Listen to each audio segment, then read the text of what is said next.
Hello students, good morning.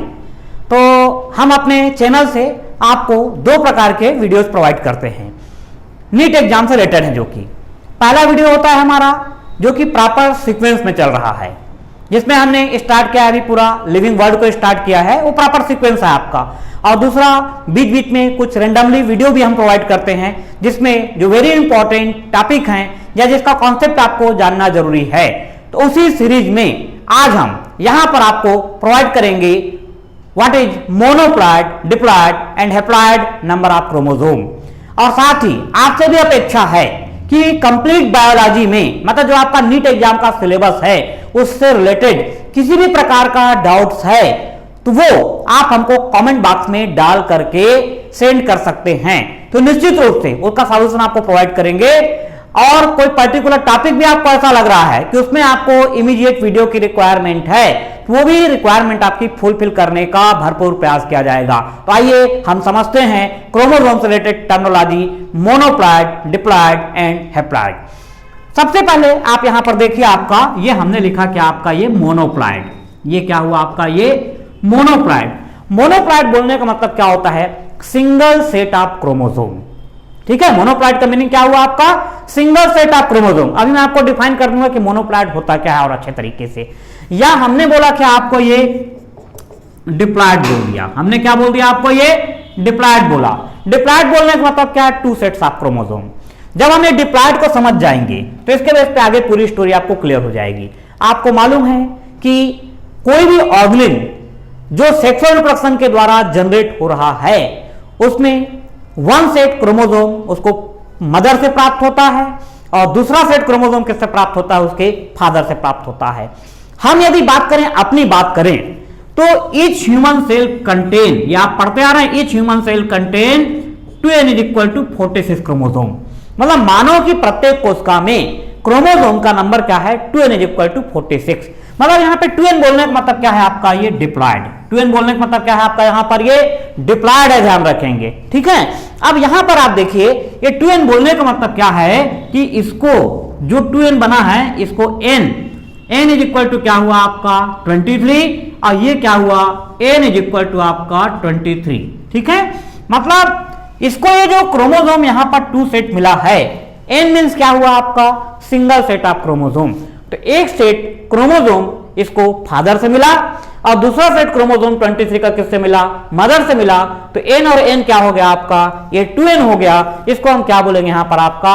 46। 2n = 46, मतलब diploid number of chromosome क्या हुआ आपका? 46। ठीक है, और यदि हम बात करें इसकी, ये सिंगल सेट है, तो सिंगल सेट बोलने का मतलब क्या हुआ आपका यहां पर? मोनोप्लॉइड। सिंगल सेट बोलने का मीनिंग क्या हुआ यहां पर आपका? मोनोप्लॉइड। ठीक है, अब यहां पर आप देखिए कि मोनोप्लॉइड आपको समझ में आ गया, सिंगल सेट ऑफ क्रोमोसोम। तो सिंगल सेट ये मोनोप्लॉइड और ये मोनोप्लॉइड दोनों मिलकर क्या हो गए आपके? ये डिप्लॉइड हो गए। ठीक, अब हमको समझना है क्या यहां पर? ये हैप्लॉइड। मोनोप्लॉइड क्लियर हो गया, single set of chromosome. Diploid भी क्लियर हो गया, 2 सेट्स ऑफ क्रोमोसोम। आगे चल के हम लोग पढ़ेंगे ट्रिप्लॉइड। ट्रिप्लॉइड मींस क्या हुआ? 3 सेट्स ऑफ क्रोमोसोम। टेट्राप्लॉइड मतलब 4n, तो ये क्या हुआ? 4 set of chromosome. Pentaploid 5n, 5 set of chromosome. Hexaploid 6n, मतलब 6 सेट ऑफ क्रोमोसोम। आगे चल के पूरा अपने को पढ़ने के लिए मिलेगा। जो एडिबल व्हीट है या जो ब्रेड व्हीट, जो खाने वाला गेहूं है, ट्रिटिकम एस्टिवम, वो क्या होता है आपका? हेक्साप्लॉइड होता है। मतलब उसमें क्या होते हैं आपका? 6 सेट्स ऑफ क्रोमोसोम होते हैं। तो अब हमको यहां पर देखना है हैप्लॉइड। अब क्या देखना है आपको यहां पर? ध्यान रखना है, ये हैप्लॉइड, ये हुआ आपका हैप्लॉइड को अपन समझते हैं। ये हैप्लॉइड, ध्यान देना, हैप्लॉइड को भी, हैप्लॉइड को पहले हम डिफाइन कर दें कि हैप्लॉइड है क्या। Haploid means just half of total set of chromosome. मतलब किसी ऑर्गेनिज्म में जितने भी क्रोमोसोम हैं उसके आधे को हम क्या बोलते हैं? हैप्लॉइड बोलते हैं। उसके आधे को अपन क्या बोलते हैं? हैप्लॉइड बोलते हैं। अब यहां पर देखना भाई, ये मान लीजिए क्या है? ह्यूमन सेल है। तो ह्यूमन सेल जब मियोसिस डिवीजन से गैमेट का फॉर्मेशन करेंगे, कौन सा डिवीजन होगा आपका यहां पर? ये मियोसिस डिवीजन। तो मियोसिस डिवीजन से जो सेल बनेगी ये क्या होगी आपका? n = ये क्या हो जाएगी? 23। तो यहां पर हैप्लॉइड का मीनिंग क्या है? ध्यान रखना, पहला कॉन्सेप्ट ध्यान रखना, haploid means after meiosis division के बाद जो न्यू सेल फॉर्म होगी वो क्या होगी, आपका हैप्लॉइड होगी। ठीक है, तब यहां पे हैप्लॉइड क्या हुआ कि जितना सेट क्रोमोसोम है, यहां पे 2 सेट क्रोमोसोम है, तो इसका आधा क्या होगा आपका n = 23, तो इसका आधा क्या हुआ आपका यहां पर ये हैप्लॉइड हुआ, तो n = क्या हुआ 23। मतलब यदि हम ह्यूमन की बात करें तो ह्यूमन के केस में मोनोप्लॉइड और हैप्लॉइड दोनों का नंबर n = 23 ही आएगा, लेकिन कॉन्सेप्ट अलग अलग है।